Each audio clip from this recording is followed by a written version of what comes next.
Hey there, CJ students. Today we are going to do the deep dive into committed doing justice. Remember to annotate, underline specific examples of committed doing justice so that you can really understand what that grad value is. First, 2018, authored by Mr. Rathke. In fifth grade, I explained the idea of being committed to doing justice by using superheroes as the example. We play the music in the background, the guys draw their own hero, give them abilities, and put them in position to vanquish evil. Well, Mr. Rathke, first my hero blasts through the wall with his laser vision. After that, he uses super strength to throw a car in front of the evil Dr. Brainsmashy to stop him.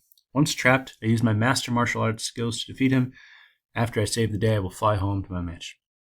The yearly tradition of theatrical heroic acts, burning buildings, bank robbers, collapsing bridges. Then the bell rings for Formation A. Lunch. Your hero was lame. I'm going to beat you at basketball. The classroom empties. I go back to pushing chairs, and every year there's a guy quietly cleaning up papers, straightening up chairs, or simply waiting for I like that lesson, Mr. Rathke, thanks.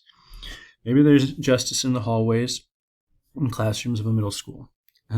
Today I stand here toward two of our 8th graders that walk through the halls of Chicago Jesuit Academy and show commitment to doing justice. They are the type of guys I point to and say, hey, I get that Batman is cool, but have you seen how everyone smiles and feels safe when Mr. Washington walks in the room? Wakanda Shamana. How about Shamari and Adams Morgan? And now, like all superheroes, these guys have different super skills to help them do acts of justice. I'm not talking flight, super speed, telekinesis here. I'm talking commitment, determination, compassion, kindness. Shamarian has the skill of determination and commitment. He will not let you down. In 6th grade, as the assistant coach of the 5th grade soccer team, he stuck with trying to pump a bag of soccer balls up for an entire hour with a broken pump. The other 3 assistant coaches could be found playing tag, talking to Officer Joe during that time. If an adult needs help caring for a student, they first go to a social worker, then they go to Mr. Washington. A student once asked me if he could have a pass to go see Mr. Washington when he felt sad or upset.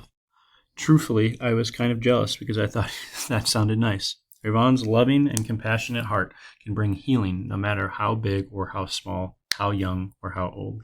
These 2 young men have brought so much justice to the CJA community. I am so thankful they attended our school. Their family is the source of their superpowers. I love you, Miss Adams. They will do what is right in the world. We are all safer because of their presence. I'm proud to give the award of being committed to doing justice to Shamara and Morgan and Rayvon Washington. Now, for the 2019 award, authored by Miss Haggerty and Mr. Crean, remember your underlying specific, concrete examples of committed to doing justice. 4 years ago, during our 5th grade personal narrative unit, I read the best attention-grabbing story lead. It was written by one of the kindest, friendliest, well-behaved boys I had encountered at CJA.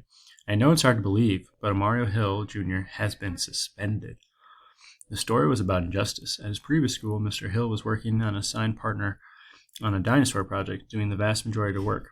But at the end of their project, his partner demanded to take it home. That didn't seem fair. There was arguing. Trouble ensued. What 4th grade Mr. Hill needed in that moment was the 8th grade version of himself. Today, Mario Hill has become the most powerful force at CJA in creating a community of justice and love.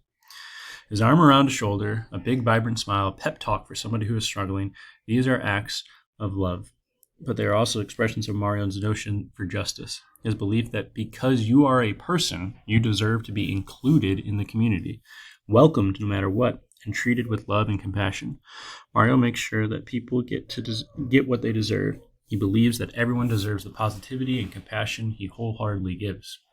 Mario is a leader who gets respect because of the warm, loving relationships he has formed. One such relationship is with the 3rd grader Bruce, who, when asked about his field day captain, said, Mario is very respectful. He would be nice to everyone in the group. He's there to help out. One time I wasn't feeling so good, and he came over to see what was wrong. Mario was one of the most physically, emotionally significant leaders at CJA, made Bruce, who probably can't reach Mario's elbow, feel supported and heard.